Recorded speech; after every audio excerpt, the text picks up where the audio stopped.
Wolves fans, today we've got two stories. And I'm telling you right now, both of them say a lot about where this team is trying to go. Because when you look at Minnesota right now, it feels like the front office isn't satisfied with just being good. There's a real sense that this roster is still being shaped around a bigger goal. And our first story today involves a potential move that could add another explosive piece to this team. And if something like this actually becomes possible, we need to talk about what it could mean for Minnesota's rotation, the balance of this roster, and ultimately how dangerous this team could become. But then the second story takes us in a completely different direction. Because while everybody loves talking about trades and big additions, sometimes the answer is already sitting right there on your roster. There's a young player in Minnesota who might fit this new identity even better than people realize, especially with the Wolves wanting to play faster and become more versatile defensively. And this one has me really interested, because we could be watching the beginning of something much bigger than we expected. So yeah, Wolves fans, two big stories today, and we've got a lot to get into. But before we start, hit that like button if you're excited about where this team is heading. And if you're new here, I'm Henry, and this channel is still just getting started. Our first goal is to build this thing to 500 subscribers, but I only want you subscribing if you're a real Timberwolves fan. If you're somebody who rides with this team through all of it, the wins, the losses, the rumors, the frustration, and hopefully a championship run, subscribe and be part of this community from the very beginning. Alright, Wolves Nation, let's get into the first story. The Timberwolves still have a pretty obvious question at power forward, and according to this proposal from Adel Ahmad of Heavy, there's one name Minnesota could potentially look at through the trade market. Obi Toppin, and I have to admit, Wolves fans, I can see the logic here. Minnesota has already been connected to Jonathan Kuminga and Ben Simmons in recent weeks. But the problem is that the Wolves don't exactly have an unlimited collection of assets to throw around. They have roughly $6 million in exception money available, which could potentially be used on Kuminga or another free agent. But Kuminga has also generated serious interest from the Los Angeles Lakers. NBA insider Brett Siegel has identified Minnesota and Los Angeles as the two suitors for the 23-year-old Kuminga, and the Lakers are widely believed to be in a strong position to land him. So if Kuminga ends up in Los Angeles, Minnesota has to be ready with another plan.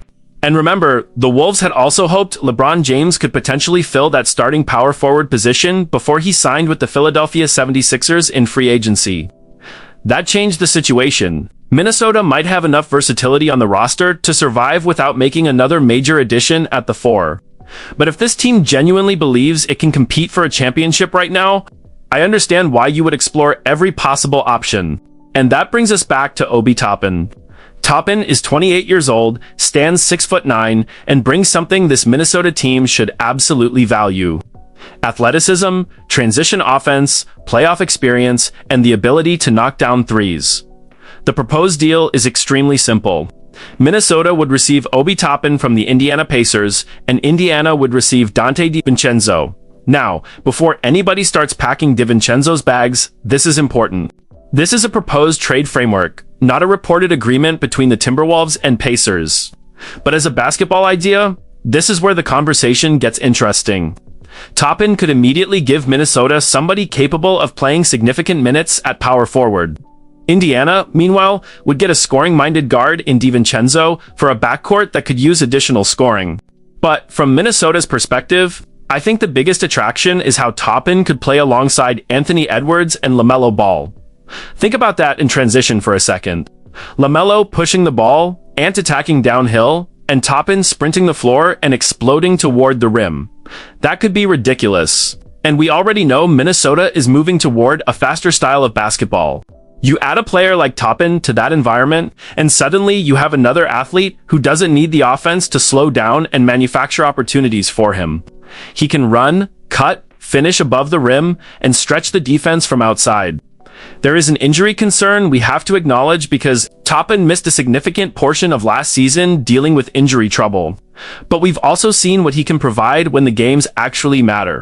During the 2024 to 2025 season, Toppin played an important role in helping the Indiana Pacers reach the NBA Finals. In the championship round, he averaged 11 points and 5 rebounds per game while shooting 36% from three-point range. That matters to me. Because Minnesota isn't building a roster that has 3 or 4 years to figure everything out. After the trade for LaMelo Ball, the expectations have changed. You've got Anthony Edwards. You're trying to win at the highest level. So there's value in bringing in somebody who has already played meaningful minutes deep into the postseason. And that brings us to the comparison with Jonathan Kuminga. Kuminga is younger, he's 23. The upside is obvious, and Brett Siegel made a really interesting point about his potential fit in Minnesota. Siegel believes that Timberwolves would make a lot of sense for Kuminga, because they need another dynamic forward alongside Jaden McDaniels. And Minnesota can play the kind of up-tempo basketball that would allow Kuminga to thrive, with LaMelo Ball and Anthony Edwards pushing the pace. I completely understand that argument. Kuminga's athleticism in a lineup with Ant and LaMelo could be scary, but the argument for Toppin is different.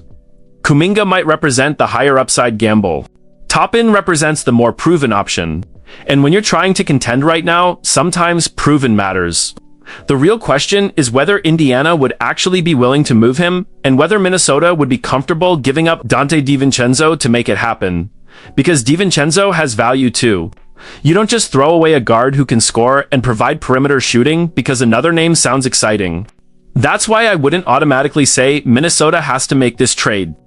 But would I call Indiana and ask about Obi Toppin? Absolutely. You have to at least find out what the Pacers want. Because if the price makes sense, putting a 6'9" explosive forward next to Anthony Edwards, LaMelo Ball, and Jaden McDaniels could give this roster another dimension. And speaking of athleticism, speed, and where this team is heading, that takes us perfectly into our second story. Because maybe Minnesota doesn't have to look outside the organization for every answer. Joan Behringer might already be one of the most fascinating pieces of the Timberwolves' new identity. And Wolves fans. This kid is only 19 years old. He's 6'11", but when you watch him move, he simply doesn't look like a traditional 6'11" big man. The athleticism immediately jumps out. During his limited rookie minutes, we already saw flashes of Behringer as a shot blocker, a rim runner, and maybe most importantly for the direction of this roster, a big man capable of switching defensively.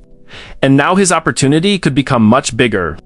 The Timberwolves traded Julius Randle and Nez Reid, creating a much clearer path for Behringer to receive consistent minutes in year 2. That is a massive change for a young player. There's a difference between getting occasional minutes and knowing that your team actually needs you as part of the rotation. And the exciting part is that Minnesota's evolving style seems almost designed to maximize what Behringer does well. For years, we watched the Wolves operate at a more methodical pace. But last season, Minnesota ranked 10th in pace and 10th in transition points. Now, add LaMelo Ball. You're talking about one of the most creative transition passers in basketball, joining Anthony Edwards on a team that already wants to increase the tempo. That should mean more running, more early offense, more pressure on defenses before they can get set, and more opportunities for athletic players to attack space. That is exactly where Behringer can become dangerous. His offensive job doesn't need to be complicated. Run the floor, set screens, roll hard, attack the rim, catch lobs. Bring energy. And one thing that makes all of that more exciting is that Behringer has shown excellent hands. When you have somebody like LaMelo throwing passes from angles that most players don't even see, having a big man who can catch difficult passes becomes extremely valuable. I'm already imagining LaMelo looking one direction and suddenly throwing that ball over the top to Behringer flying toward the rim. That combination could be fun. And even though we have to be careful because the sample size was small, there was a fascinating number from Behringer's rookie minutes. Minnesota's offense improved by 12 points per 100 possessions with him on the floor. Again, small sample, nobody should expect that number to simply continue forever. But it does support what your eyes could already see. His speed and athleticism introduced a different element to Minnesota's offense. And this isn't about disrespecting Rudy Gobert either. Gobert remains a fantastic defensive anchor and an important part of what Minnesota does. But Gobert is 34 years old now, and if the Wolves are moving toward a faster, transition-heavy identity, Behringer naturally offers something different. When Gobert is off the floor, Behringer can man the middle, and that's where the defensive side of this gets just as exciting. Minnesota appears ready to prioritize speed and switchability as a way to compensate for having a smaller court. That sounds great in theory, but there's one major problem with building that kind of defense. Finding big men who can actually survive when they're pulled away from the basket. Teams across the NBA hunt matchups relentlessly. If your center can't move his feet on the perimeter, opponents are going to find him, force a switch, and attack him over and over again. Gobert has shown that he can switch onto the perimeter, despite the criticism he has received over the years. And Behringer has the athletic tools to potentially do it too. That is what makes his ceiling so intriguing. We're talking about the possibility of developing a center who can protect the rim and then, when necessary, switch onto guards in pick-and-roll situations without the entire defense falling apart. Now, potential is the key word. Behringer still has to prove he can consistently do it. He's 19 years old. There are going to be mistakes. There are going to be nights when experienced NBA players test him, manipulate him in pick-and-rolls, and force him to learn the hard way. That's part of developing a young big man. But the physical tools are there, and Minnesota's second unit could become ridiculously fast. You've got Behringer, you've got Bones Highland, you've got Terrence Shannon Jr., and there's also the possibility that Ayo Dosunmu comes off the bench. Think about the speed in that group. That unit could completely change the tempo of games.